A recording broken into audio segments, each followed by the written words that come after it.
اعوذ باللہ من الشیطان الرجیم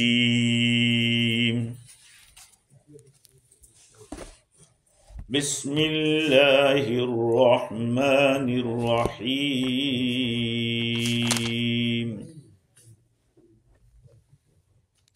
کلا بل تکذبون بالدین وإن علیکم لحافظین کراما کاتبین یعلمون ما تفعلون ان الابرار لفی نعیم وان الفجار لفی جحیم یصلونها یوم الدین وما هم عنها بغائبین وما أدراك ما يوم الدين ثم ما أدراك ما يوم الدين يوم لا تملك نفس لنفس شيئا والأمر يومئذ لله صدق اللہ العظیم۔ بزرگوں، پیارے بھائیوں، گفتگو کل ہماری چل رہی تھی۔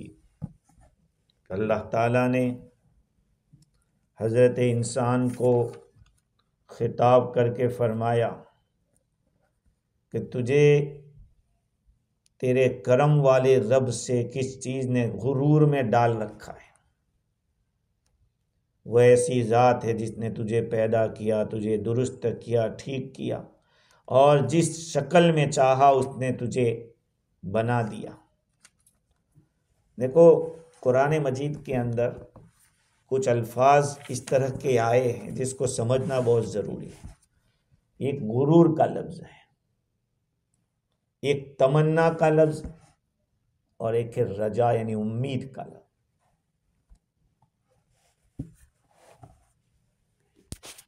اس میں جو تمنا اور غرور ہے وہ برائی کے معنی میں ہے، اور رجا ہے وہ اچھائی کے معنی میں ہے۔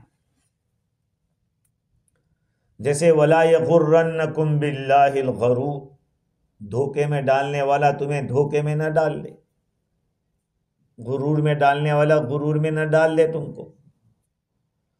اسی طرح سے لَيْسَ بِأَمَانِيِّكُمْ وَلَا أَمَانِيِّ أَهْلِ الْكِتَابِ، یہ دین آرزوؤں کا نام نہیں ہے، ہوپ کا نام، خواہش وشنگ کا نام نہیں ہے، یہ تو آرزو کا مطلب ہوا۔ اور ایک ہے رجا، اولئک یرجون رحمت اللہ، وہ اللہ کی رحمت کی امید رکھتے ہیں۔ تو تینوں کا معنی کیا ہے سمجھنے کی، یہ تو اس کا ٹرانسلیشن ہوا، اور ایک ہے اس کی حقیقت۔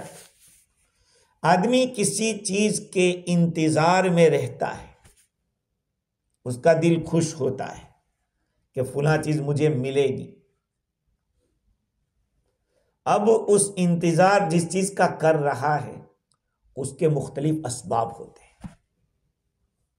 اگر آدمی اسباب اختیار کرتا ہے، صحیح ڈھنگ سے اسباب اختیار کرتا ہے اور اس چیز کے ملنے کو چاہتا ہے، یہ ہے رجا، امید۔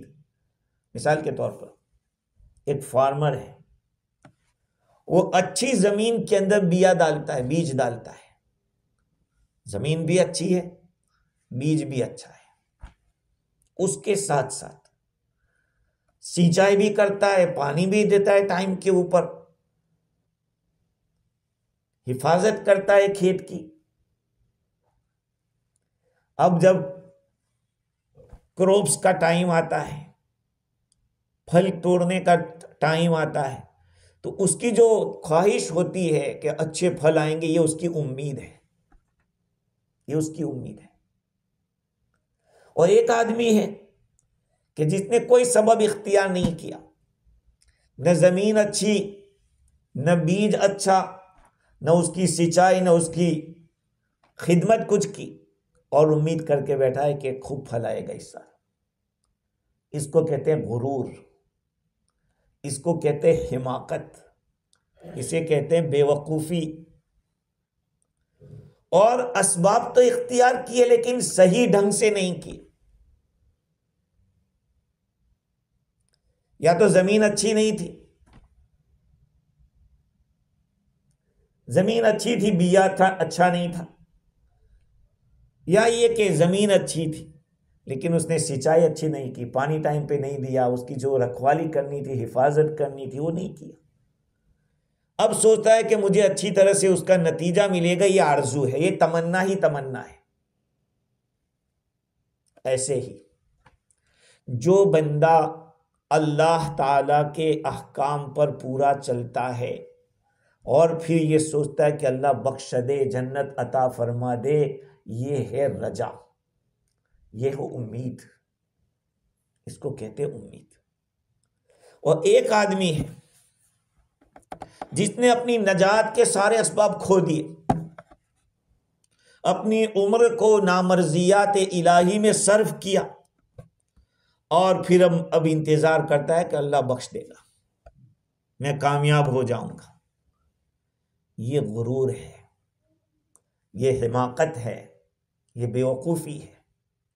اور ایک آدمی ہے کہ نماز بھی پڑھی، روزے بھی رکھے، سب کچھ کیا لیکن پراپر وے نہیں کیا.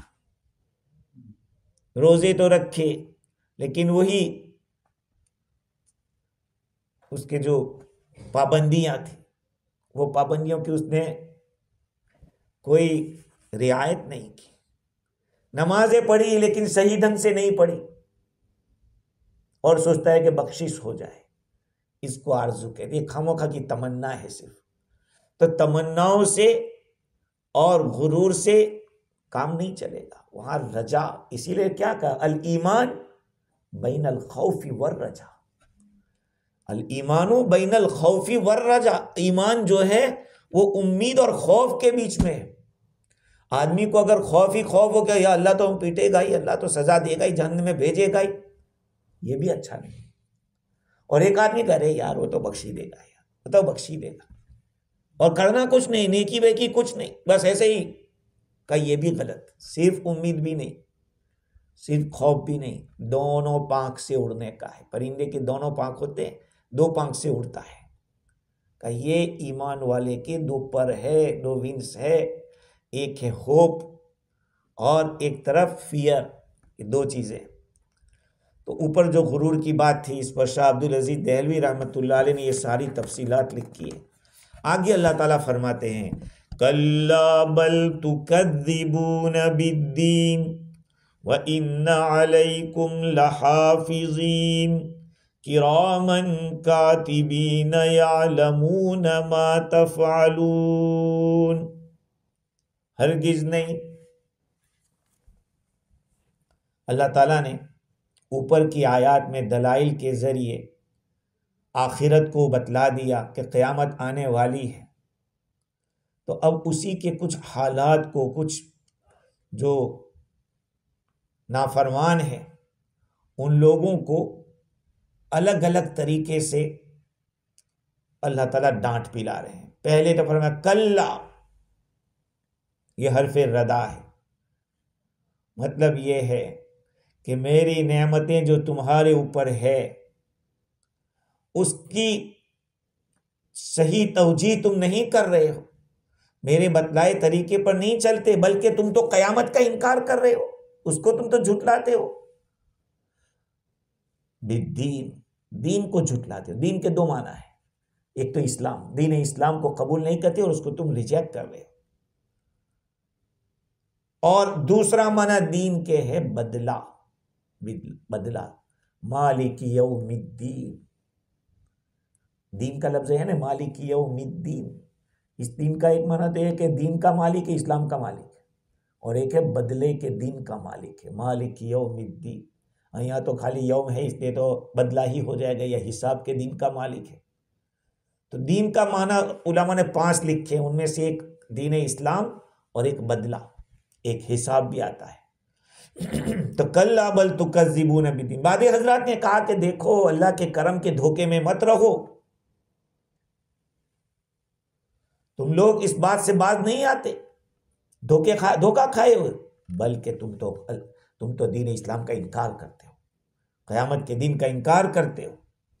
اور امام قفال یہ فرماتے ہیں کہ مطلب اس آیت کا یہ ہے کہ بات وہ نہیں ہے جس کو تم سوچتے ہو کہ قیامت نہیں ہوگی، اللہ دوبارہ پیدا نہیں کرے گا، کوئی حساب کتاب نہیں ہوگا، یہ ساری چیزیں اگر ایسا ہوگا تو پھر اللہ نے بیکار پیدا کیا، اللہ تعالیٰ نے ایسے ہی پیدا کیا، کوئی فائدہ ہی نہیں، پھر تو بندہ نیکی کرے یا کچھ برائی سے بچے، اس کا کوئی بندے کو کوئی فائدہ ہی نہیں ہوگا، اللہ تعالیٰ بیکار کام تو کرتا نہیں ہے۔ اللہ تعالیٰ نے فرمایا کہ تم ان باتوں سے نفع نہیں اٹھاتے، یہ بات سنبھل جاؤ، تم لوگ تو دین کا انکار کر رہے ہو۔ کلا بل تکذبون بالدین، حالانکہ تمہارے اوپر اللہ تعالیٰ کی طرف سے چوکیدار ہے، وَإِنَّ عَلَيْكُمْ لَحَافِظِينَ، حافظین تمہارے اوپر نگران ہے، چوکیدار ہے اللہ تعالیٰ کی طرف سے۔ کون ہے وہ؟ کرامن کاتبین، معزز فرشتے ہیں، کاتبین ہے لکھنے والے، یعلمون ما تفعلون، وہ جانتے ہیں وہ جس کو تم کرتے ہو۔ 4 صفت بتلائی ان لوگوں کی، مطلب یہ کہ تم دین کا انکار کرتے ہو حالانکہ تمہارے اوپر اللہ تعالیٰ کے فرشتے ہیں، تمہارے ساتھ ہیں، اللہ تعالیٰ نے مقرر کر رکھے ہیں، تمہاری حفاظت کر رہے ہیں اور تمہارے اعمال کو لکھ رہے ہیں۔ کرامن کاتبین، کہاں رہتے ہیں وہ؟ شاہ عبدالعزیز دہلوی رحمۃ اللہ علیہ نے لکھا کہ روایات سے پتہ چلتا ہے کہ کندھے پر رہتے ہیں انسان کے، اور بعضوں نے یہ کہا کہ انسان کے جو آگے کے دانت ہے بڑے کا وہاں رہتے ہیں، انسان کی زبان ہے وہ اس کا قلم ہے ان فرشتوں کا، اور جو تھوک ہے وہ ان کی اینک ہے، روشنائی ہے۔ تو اللہ تعالیٰ کے فرشتے ہر انسان کے ساتھ ہوتے ہیں۔ کتنے ہوتے ہیں؟ قرآن مجید میں اللہ تعالیٰ نے اور مقامات پر بھی لکھا، عن الیمین وعن الشمال قعید، سیدھی جانب اور الٹی جانب بیٹھے ہوئے ہیں۔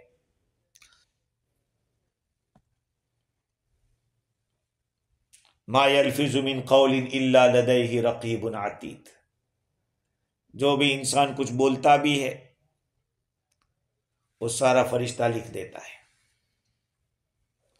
وَهُوَ الْقَاهِرُ فَوْقَ عِبَادِهِ وَيُرْسِلُ عَلَيْكُمْ حَفَظَةً، یہاں پر بھی حفاظت کرنے والے فرشتے اللہ تعالیٰ بھیجتا ہے۔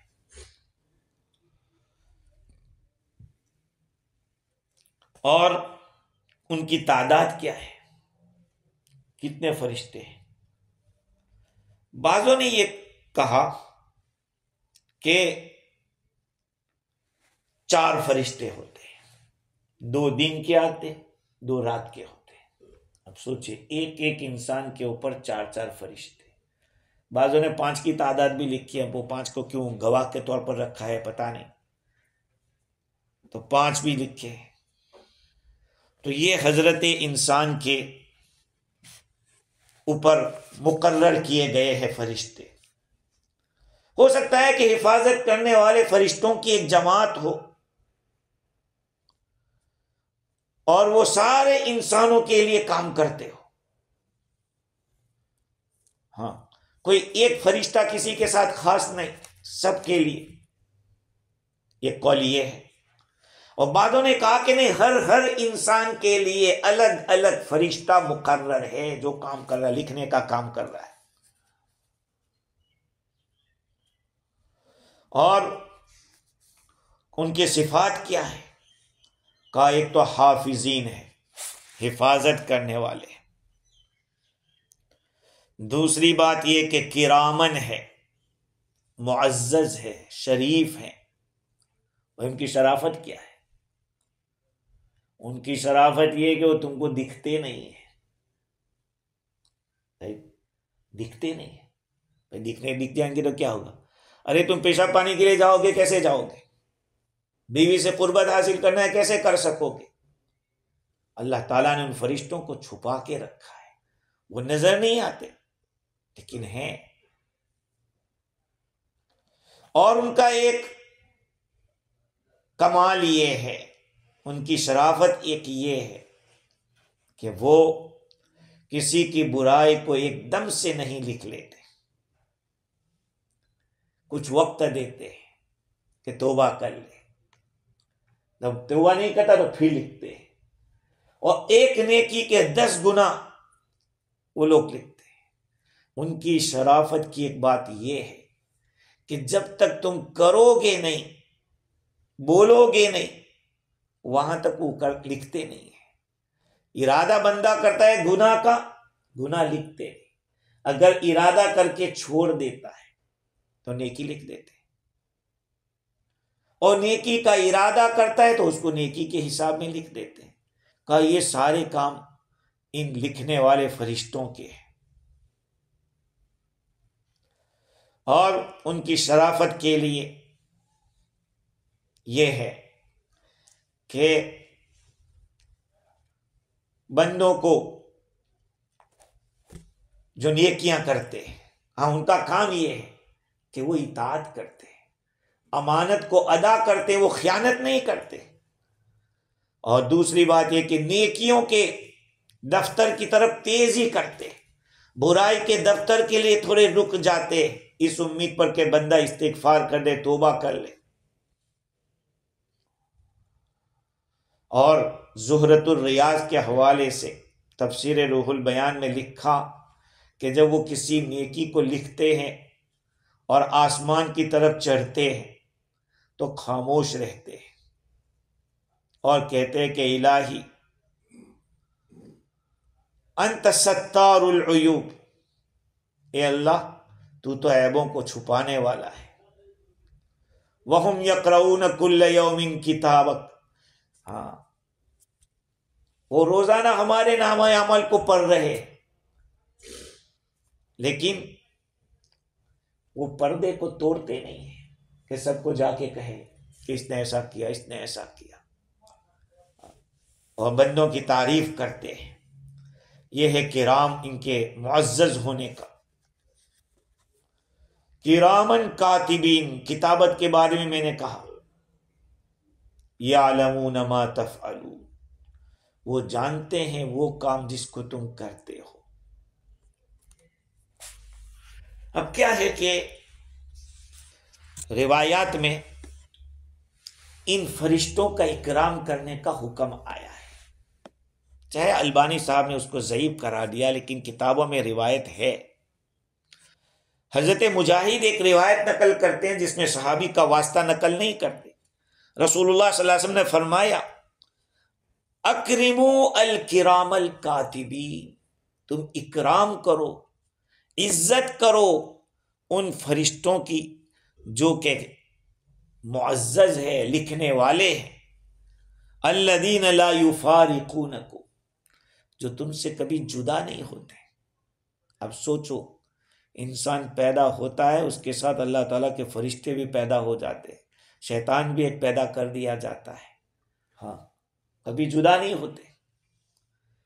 الا عند احد الحالتین، ہاں 2 حالتوں میں وہ دور رہتے ہیں انسان سے، ایک تو جنابت کی حالت میں، ناپاکی کی حالت میں، اور دوسرا پیشاب پاخانہ کرنے کے وقت۔ اسی لیے حضور نے آگے فرمایا فَإِذَا اغْتَسَلَ أَحَدُكُمْ فَلْيَسْتَتِرْ بِجِرْمِ حَائِطٍ أَوْ بِبَعِيرِهِ أَوْ لِيَسْتُرَهُ أَخُوهُ، جب تم میں سے کوئی غسل کرے تو اس کو چاہیے کہ دیوار کے کسی حصے سے چھپ جاوے، یا یہ کہ اونٹ کو اپنے آڑ بنا لے، یا کوئی آدمی پردہ لے کے کھڑا ہو جائے اس کو چھپا لے، اس طرح سے ان سے استتار کرے، پردہ کرے۔ اور ایک روایت ابن عباس رضی اللہ تعالی عنہما کی ہے رسول اللہ صلی اللہ علیہ وسلم نے ارشاد فرمایا ان اللہ ینہاکم عن التعری، اللہ تعالیٰ تم کو منع کرتے ہیں ننگا ہونے سے۔ آدمی کمرے میں روم میں ہے تو یہ نہ سوچے کہ میں جیسا پہن کے سو جاؤں کوئی بات نہیں ہے، کون دیکھتا ہے۔ فاستحیوا من ملائکۃ اللہ، اللہ تعالیٰ کے فرشتوں سے شرم کرو۔ ہمارے بہت سارے لوگ بڑی عمر کے ہو جاتے ہیں، 50 60 70 تک جاتے ہیں اور گھر میں جانگیاں پہن کے گھومتے ہیں، اتنا پہن کے گھوم رہے، یہ سب سطر ہے۔ سوچتے ہو کہ گھر والے تھے تو کیا ہے، وہ انسان نہیں ہے؟ بلا وجہ سطر کھولنے کی کیا ضرورت ہے؟ بہت ساروں کی عادت ہوتی ہے، ہاں بلا وجہ کپڑے نکال دیتے ہیں، ناپ سے بھی بہت نیچے پہنتے ہیں، ناپ کے بعد کا حصہ تو سطر میں داخل ہے۔ تو اللہ تعالیٰ نے، رسول اللہ صلی اللہ علیہ وسلم نے فرمایا کہ اللہ تعالیٰ تمہیں منع کرتے ننگا ہونے سے، لہذا اللہ کے فرشتوں سے شرم کرو، وہ فرشتے جو تمہارے ساتھ رہتے ہیں۔ کرام کاتبین جو ہے وہ تو تم سے جدا نہیں ہوتے مگر 3 حالتوں میں، اس میں تھوڑا کھول کے بتلائے۔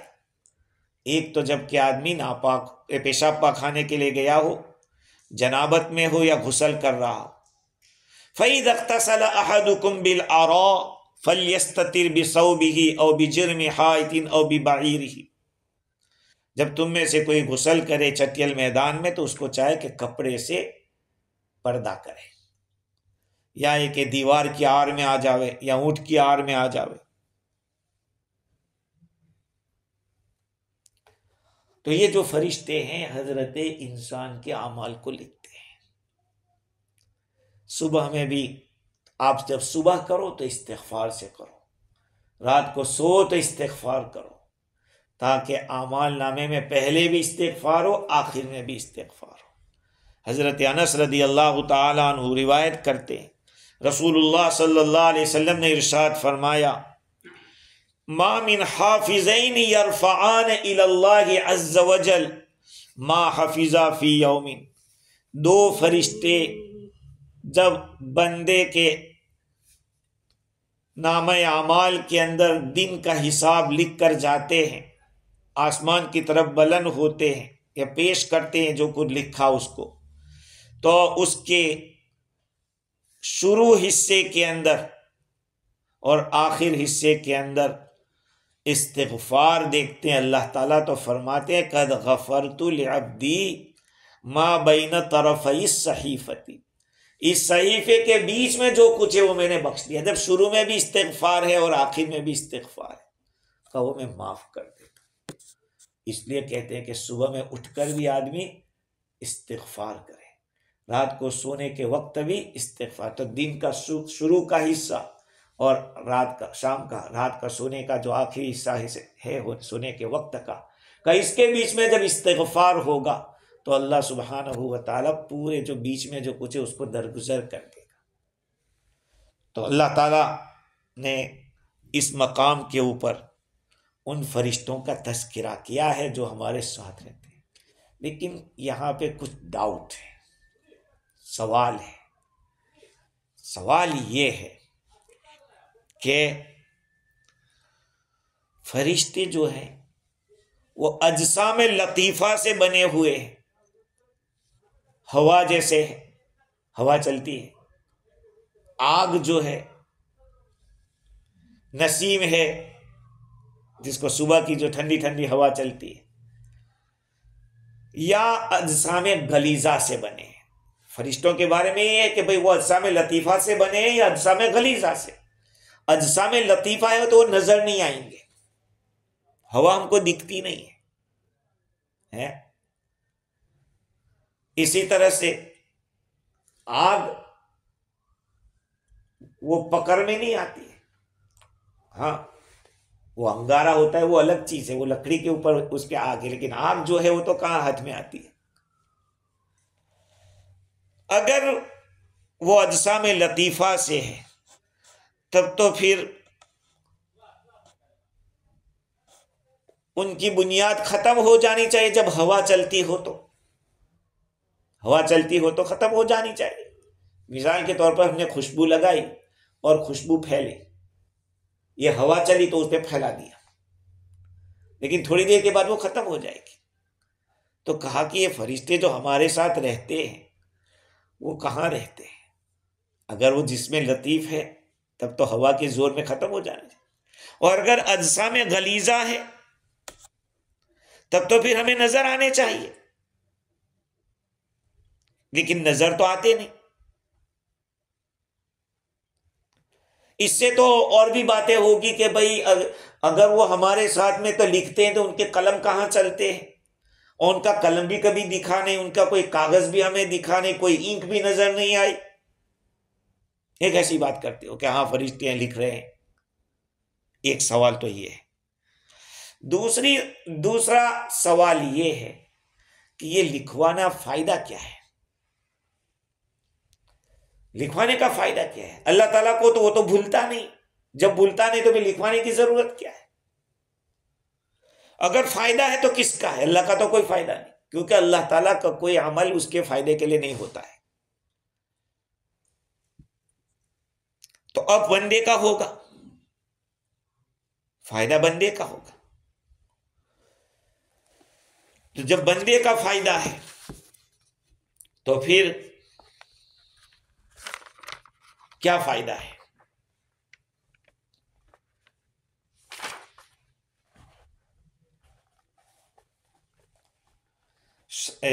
تفسیر عزیزی کے اندر اس بات کو اٹھایا،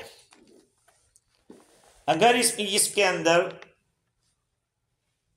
بندے کا فائدہ ہے تو پھر اس کا یہ مطلب ہوا کہ کل قیامت میں بندے کے خلاف گواہ ہوں گے، تو فائدہ کیا ہوا؟ جو کچھ برائیاں لکھی ہو تو بندے کے خلاف ہوگی، بندوں کے خلاف حجت بنے گی قیامت میں۔ اور انسان جب جانتا ہے کہ اللہ تعالیٰ ظلم نہیں کرتا ہے تو پھر یہ سب چیزوں کی ضرورت کہاں ہے؟ وہ تو اللہ تعالیٰ تو انصاف والا ہے، تو پھر لکھنے کی ضرورت کہاں ہے؟ یہ دوسرا سوال ہے۔ اور تیسرا سوال یہ ہے کہ یہ تو افعال قلوب میں سے دل کی باتیں ہیں، اور جو افعال قلوب ہوتے ہیں، دل کی باتیں ہوتی ہیں، وہ دکھتی نہیں، محسوس نہیں ہوتی، مغیبات میں سے ہے، اور غیب تو اللہ کے سوا کوئی جانتا نہیں ہے۔ تو جب فرشتوں دیکھو بعض اعمال انسان کے دل کے ہوتے ہیں، ایسے میں ذکر کروں دل کے اندر، یہ تو میرا اور اللہ سے تعلق ہے، اور غیب تو اللہ کے سوا کوئی نہیں جانتا۔ جب اللہ کے سوا کوئی غیب نہیں جانتا ہے تو لکھوا کے فائدہ کیا ہے؟ یہ سارے سوالات کچھ ایسے لوگوں کے ہیں جو آج کے زمانے کے اندر ہر چیز میں پروف مانگتے ہیں، ہر چیز میں دلیل مانگتے ہیں۔ تو پہلے سوال کا جواب یہ ہے کہ دیکھو، کسی چیز کے وجود کے لیے جسم کا ہونا ضروری نہیں ہے، بغیر جسم کے بھی موجود ہو سکتا ہے۔ جیسے بخار ہے، آدمی کو بخار ہوتا ہے لیکن دکھتا نہیں ہے، نہ ہاتھ میں آتا ہے، نہ پکڑ میں آتا ہے، نہ دکھنے میں آتا ہے، پھر بھی ماننا پڑتا ہے کہ ہاں بخار ہے۔ ایسے بہت ساری بیماریاں ہیں۔ تو فرشتے ہیں، چاہے مجھے اور آپ کو نظر نہیں آ رہے۔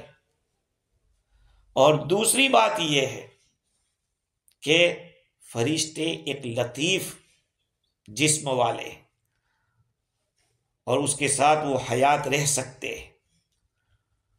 اور جنات ہے، جنات بھی تو اللہ کی مخلوق ہے، وہ بھی ہمیں نظر نہیں آتی ہے۔ دوسرے سوال کا جواب یہ ہے کہ اللہ تعالیٰ کا معاملہ اپنے بندوں کے درمیان اسی طرح کا ہے۔ کیا ہے؟ کہ اللہ سبحانہ و تعالی نے آپس کے جو بندوں کے معاملات ہوتے ہیں اس میں اسی طرح سے اس نے جاری کر رکھا ہے کہ گواہ ہو، کچھ بھی ہوا ہو تو آدمی گواہی پیش کرے۔ اور جب بندوں کے اندر ایک دوسرے کی گواہی کے بغیر، حدیث میں آیا البینۃ علی من ادعی والیمین علی من انکر، جو آدمی کسی چیز کا دعویٰ کرتے اس کو گواہ پیش کرنا پڑتا ہے کہ یا بھائی ہاں یہ میری چیز ہے، یہ دونوں جانتے ہیں کہ یہ میرے پاس تھی۔ تو بندوں میں جب اس طرح کا ہے تو کل قیامت میں بندہ کہہ سکتا ہے کہ یا اللہ میں نے یہ گناہ کیا تھا، کہاں گواہ ہے تیرے پاس؟ کون گواہ ہے؟ تو پھر اللہ تعالیٰ پیش کرے گا کہ یہ 2 فرشتے تھے، انہوں نے لکھ کے رکھا ہے. اگر اس کا بھی انکار کر دیا تو اللہ تعالیٰ اس کی زبان کو بند کر دے گا اور ہاتھ پیر بولیں گے کہ ہاں میں نے یہ دھندے کیے تھے. تو اللہ تعالیٰ نے جب بندوں میں یہ جاری کر رکھا ہے کہ آپس میں بغیر گواہ کے بات قبول نہیں ہوتی، تو اللہ تعالیٰ اپنے بھی خلاف کبھی دلیل نہیں قائم کرتا، رہنے دیتا، وہاں بھی پروف اللہ تعالیٰ پیش کر دیتا ہے. اور تیسرا جو سوال تھا کہ یہ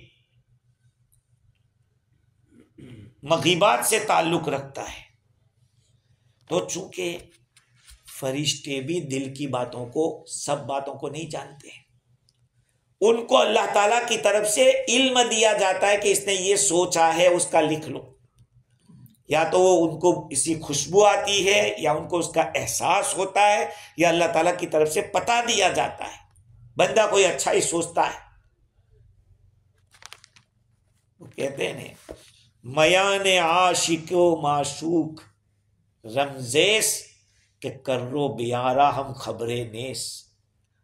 عاشق اور معشوق کا جو تعلق ہوتا ہے، اس تعلق میں آدمی ایسے کچھ اشارے کر دیتے ہیں کہ فرشتوں کو بھی پتہ نہیں چلتا. یہ تو شاعر نے سمجھانے کے لیے کہا کہ اتنی گہری بات ہوتی ہے. تو جب یہ بات ہے تو بندے کے دل میں جو آتا ہے اللہ تعالیٰ فرشتوں کو ان کو الہام کر دیتا ہے، یا یہ وہ احساس کر لیتے ہیں. تو یہ 3 سوال تھے، ان کے 3 جواب یہ ہو گئے.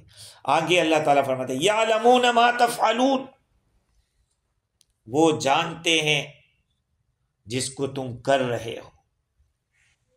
مطلب یہ ہے کہ جن افعال کو، جن اعمال کو لکھنا ضروری ہے، اس کے لیے اللہ فرشتے لکھتے ہیں. یہاں ایک چیز یہ معلوم ہوئی کہ آپ کے لیے گواہی اسی وقت جائز ہے جب کہ آپ کو علم ہو.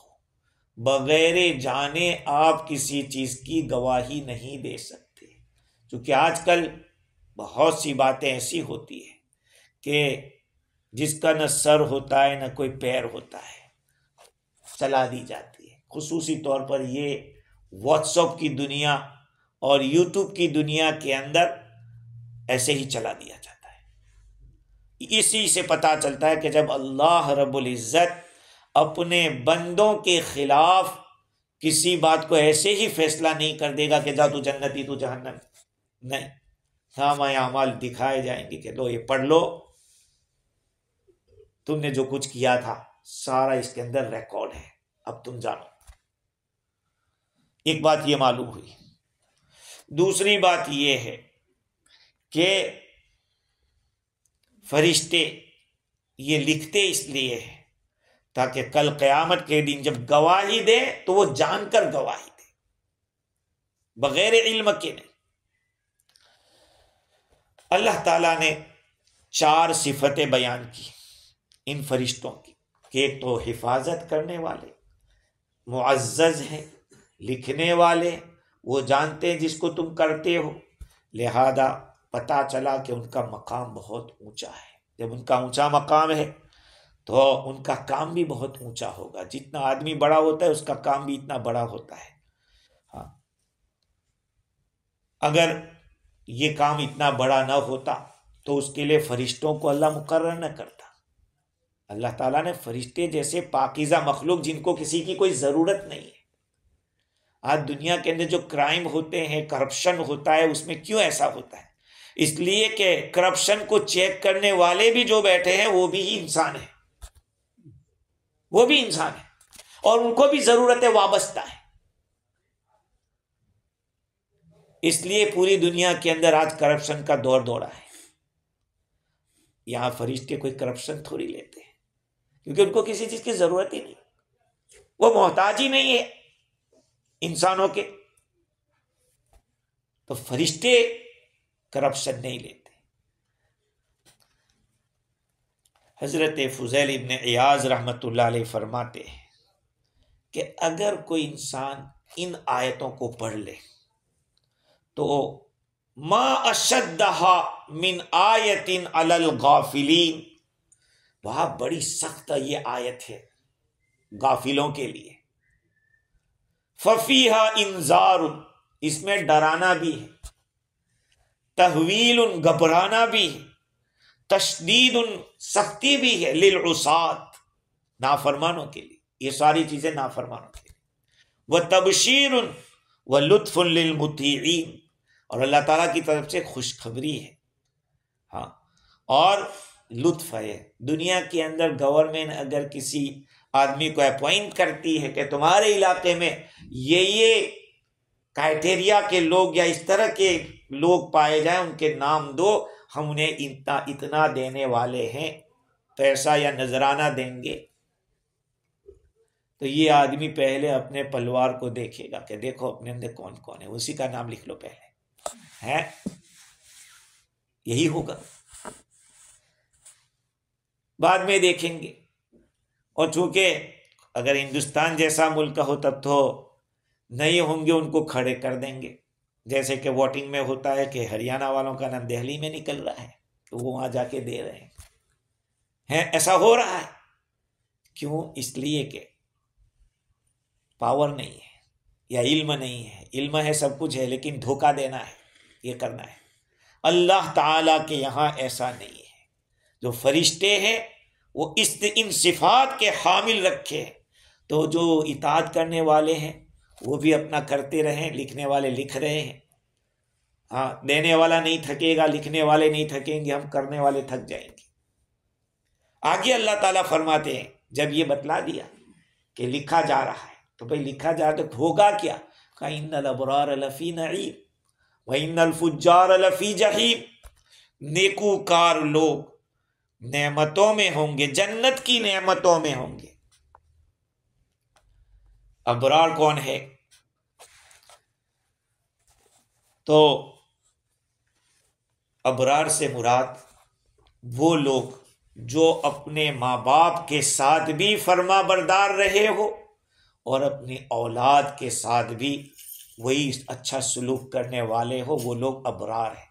یہ روایت سے ثابت ہے، ابن عمر رضی اللہ عنہ کی روایت حافظ ابن کثیر رحمۃ اللہ علیہ نے نقل کی ہے۔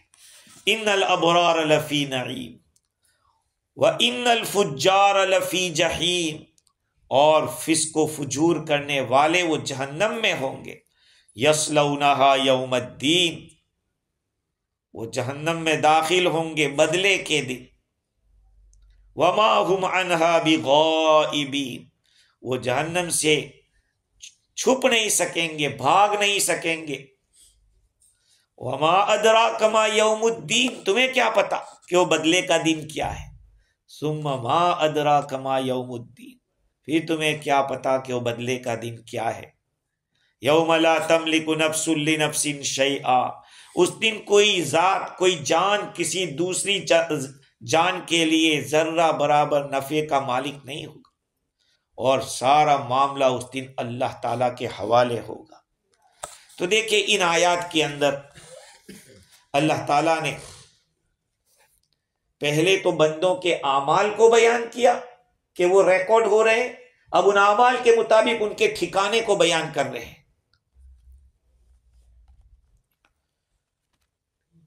ان الابرار لفی نعیم، نیکوکار جنت کی نعمتوں میں، وان الفجار، یہاں پہ ایک فرقہ وعیدیہ ہے، وعیدیہ ایک فرقہ ہے، کہتے ہیں کہ کبیرہ گناہ کرنے والے وہ فاجر، اور فاجر ہوا وہ جہنم میں ہمیشہ رہے گا، وما منا بغائب، حالانکہ ایسا تو ہے نہیں۔ کبیرہ گناہ کرنے والا کافر نہیں ہو جاتا ہے، چوری کرنے سے، شراب پینے سے آدمی کافر تھوڑی ہو جاتا ہے، کافر نہیں ہوتا ہے، گناہ بڑا ہے، سمجھ رہے ہیں؟ ہم لوگ تو ایسے دیکھتے ہیں کہ یہ تو گیا، کوئی شرابی کو دیکھ ارے یار کافر، یہ نہیں کہہ سکتے، ہاں گناہ بڑا ہے، اس کا انکار نہیں۔ کسی نے خودکشی کر لی، اس کو بھی کافر سمجھتے، اس نے کس سچویشن میں کیا ہوگا، اس کا دماغ تھا یا نہیں تھا اس وقت، ہم اس کے مکلف نہیں ہے کہ ہم کسی کے بارے میں کہہ دیں، کیونکہ اس کا معاملہ اس کے ساتھ ہے، سمجھ رہے بات کو؟ تو بڑے گناہ کرنے والے کو کافر آپ نہیں کہہ سکتے، ہاں گناہ بڑا ہے، اب ہو سکتا ہے یہ بڑا گناہ اس کو کفر تک پہنچا دے، اسی لیے کہا کہ ہر چھوٹے بڑے گناہ سے بچو۔ ہر چھوٹے گناہ بڑے گناہ سے بچو، کیونکہ ہر گناہ کے پیچھے اللہ تعالیٰ کی ناراضگی چھپی ہوئی ہے، اور ہر چھوٹی بڑی نیکی کو کرو اس لیے کہ اسی میں اللہ تعالیٰ کی رضامندی چھپی ہوئی ہے۔ تو جو فرقہ وعیدیہ ہے ان کا کہنا یہ ہے کہ دیکھو اس آیت میں لکھا ہے کہ وَإِنَّ الْفُجَّارَ لَفِي جَحِيمٍ يَصْلَوْنَهَا، ارے یہاں فجار سے مراد اوپر کن لوگوں کا تذکرہ ہے؟ جو دین کو جھٹلاتے ہیں وہی تو کافر ہے۔ ہر فاجر کافر نہیں ہے، ہر کبیرہ گناہ کرنے والا کافر نہیں ہے۔ اللہ کے رسول صلی اللہ علیہ وسلم کی شفاعت ان کو ملے گی، ہاں یہ نہیں ہے کافر کو نہیں ملے گی، کافر کو نہیں ملے گی۔ تو ان لوگوں کا کہنا ہے کہ دیکھو ان آیتوں کے اندر وعید ایسی ہے کہ ہمیشہ ہمیش کی جہنم ملے گی۔ تفسیر کبیر کے اندر اس کا جواب دیا کہ ہر فاجر کافر نہیں ہوتا ہے۔ وَمَا أَدْرَاكَ مَا يَوْمُ الدِّينِ، تمہیں کیا پتا کہ وہ بدلے کا دن کیا؟ دو دفعہ اللہ تعالیٰ نے بتایا، اور بعض لوگوں نے کہا ہے کہ یہ فرما برداروں کے لیے بھی کہا وَمَا أَدْرَاكَ مَا يَوْمُ الدِّينِ، اور نافرمانوں کے لیے، دونوں کے لیے کہا گیا، اس لیے ڈبل اس کو استعمال کیا۔ یوم لا تملک نفس لنفس شیئا، اس دن کوئی ذات کسی ذات کے لیے مالک نہیں ہوگی، کوئی نفع نہیں۔ والامر یوم، دیکھو دنیا کے اندر تو حضرت انسان کا معاملہ ایسا ہے کہ کوئی نہ کوئی اس کا کام لگ جاتا ہے، کسی نہ کسی سے انسان کو کچھ نہ مدد مل جاتی ہے۔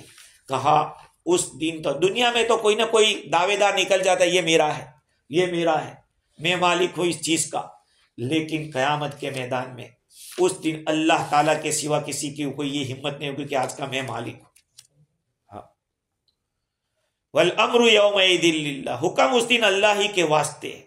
دنیا میں جس طرح بادشاہ کا حکم رعیت پر چلتا ہے، ماں باپ کا حکم اولاد پر چلتا ہے، آقا کا حکم نوکر پر، شوہر کا بیوی پر، اور آقا کا لونڈی کے اوپر، لیکن اس دن یہ سب حکم سٹاپ ہو جائیں گے، منقطع ہو جائیں گے۔ اللہ تعالیٰ مالک علی الاطلاق ہوگا، کسی کو قدرت ہوگی نہیں دم بھرنے کی۔ ہاں، جس کو اللہ پسند کرے گا اس کو نجات ملے گی، ناپسند کرے گا وہ جائے گا جہنم میں۔ بعض وجہ سے کسی کو پسند کر دے، وہ پتہ نہیں، اللہ کس کو پسند کرتا ہے وہ پتہ نہیں، کس کو ناپسند کرتا ہے وہ بھی پتہ نہیں۔ اسی لیے ہر ایمان والا دوسرے ایمان والے کی عزت کرے، کیونکہ اس کا مقام خدا کے یہاں کیا ہے وہ ہمیں معلوم، ہم کتنے گرے ہوئے ہیں وہ تو وہی جانتا ہے۔ اس لیے ایک دوسرے کا اکرام کریں، اور اسی لیے اللہ تعالیٰ پیغمبروں کو، اولیاء کو، عالموں کو، حافظوں کو، شہیدوں کو، اسی طرح سے فرشتوں کو حکم ہوگا کہ فلاں شخص کی شفاعت کرو تاکہ تمہاری بھی عزت اور مرتبہ بڑھے۔ سفارش کرنے والے کی عزت بڑھ جائے گی۔ دنیا کے اندر اگر کسی کو کورٹ سے نکال کے، جیل سے نکال کے لے آتا ہے تو اس کی عزت بڑھے، یار اس نے نکال لیا، دیکھو ایک دم سے یہ لوئر ایسا کیس لڑنے والا ہے، اس کی عزت بڑھ جاتی ہے۔ وہاں پہ اللہ تعالیٰ کے یہاں یہ دنیا کی ڈگریاں سب فیل ہو جائے گی، سب فیل ہو جائے گی، وہاں یہی ڈگریاں چلے گی۔ حافظ ہے، عالم ہے، اسی طرح سے شہید ہے، اللہ کے لیے جان دینے والا ہے، اسی طرح سے نبی ہے، ولی ہے، حاجی ہے۔ حاجی کو بھی اللہ تعالیٰ موقع دے گا، کتابوں میں ہے اللہ تعالیٰ شفاعت کا موقع دے گا۔ اب یہ معتزلہ ایک فرقہ ہے، وہ مانتا نہیں ہے شفاعت کو۔ ایک مرتبہ سلیمان ابن عبد الملک ملک شام سے حج کے لیے گئے تھے، تو راستے میں مدینہ منورہ میں حضرت ابو حازم رحمت اللہ علیہ سے ملاقات ہوئی۔ ان سے پوچھا کہ کل قیامت کے دن بندوں کی ملاقات اللہ تعالیٰ سے کیسے ہوگی؟ ابو حازم رحمت اللہ فرمایا کہ اگر بندہ نیک ہے، دنیا میں نیکی کر کے گیا ہے، اس کی ملاقات اس طرح سے ہوگی جیسے ایک آدمی پردیس گیا ہو، دوسرے ملک گیا ہو سفر میں، اور سفر سے واپس اپنے گھر آیا ہو، ساتھ میں بہت سارا مال بھی لایا ہو، اسباب بھی کما کے لایا ہو، اس وقت تک خیال کرنا چاہے کہ اس کے گھر والے اس سے کتنے خوش ہوں گے اور اس کی کتنی عزت کریں گے، اکرام کریں گے۔ اور اگر بندہ بدکار ہے، برا ہے، نکما نالائق رہا دنیا کے اندر، برائیاں کر کے گیا ہے، تو اس کا سامنا اس طرح سے ہوگا جیسے کہ کوئی غلام چوری کر کے بھاگا ہو، غلام چوری کر کے بھاگ گیا، چھپ گیا ہو، اور اس کو پکڑنے کے لیے مالک نے کچھ لوگوں کو بھیجا، دوڑایا لوگوں کو، وہ اس کو پکڑ کے ہتکڑیاں باندھ کے پیدل کھینچ کے لا رہے ہیں، گلے میں توق ڈالا ہوا ہے، اور اس کے مالک کے سامنے لاوے تو اس وقت وہ کیسے شرمندہ ہوگا، اور اپنے مالک کے پاس وہ کس طرح سے لائق نفرت ہوگا۔ سلیمان ابن عبد الملک نے جب یہ بات سنی تو اس کو رقت آ گئی، رو دیا، کہا کہ اچھا میں اپنا حال جانتا ہوں، کیا اچھا ہوتا کہ مجھے پتا چل جاتا کہ میرا حال آخرت میں کیسا ہوگا۔ ابو حازم نے کہا کہ تو بہت آسان ہے، قرآن مجید پڑھو، اللہ تعالیٰ قرآن پاک میں فرماتے ان الابرار لفی نعیم وان الفجار لفی جحیم، نیک لوگ نعمتوں میں ہوں گے اور نالائق لوگ جہنم میں ہوں گے۔ اپنا جائزہ لے لو کہ ہم نے خدا کا کتنا کیا ہے، بتایا ہوا، اور ہم نے کتنی مخالفت کی ہے۔ بہت سے گناہ کو تو ہم گناہ ہی نہیں سمجھتے ہیں، بہت سے گناہ ہے، سود کا کاروبار کرنا، اسی طرح سے نماز کو چھوڑ دینا، اس کو تو ہم گناہ ہی، نماز کو تو فرض نماز کو چھوڑنے کو ہم گناہ ہی نہیں سمجھتے۔ شراب اس طرح کی جو ہے، تو اپنے عملوں کا جائزہ لو، ابرار میں ہو یا فجار میں ہو۔ سلیمان نے کہا اگر ہمارے عمل پر انجام کا کام ٹھہرا تو رحمت الہی کہاں ہے، یعنی اللہ اگر ہمارے اعمال کے اوپر ہوگا تو پھر اللہ کی رحمت کب کام آئے گی، تو وہ بھی تو قرآن میں ہے۔ ابو حازم نے کہا کہ قرآن کہتا ہے ان رحمت اللہ قریب من المحسنین، اللہ کی رحمت نیکوکار لوگوں کے قریب ہے، تو نیکی کرو۔ سلیمان کو اس بات کے سنتے ہی خوف غالب ہو گیا اور روتے روتے حالت متغیر ہو گئی اور ان کے پاس سے چلا گیا۔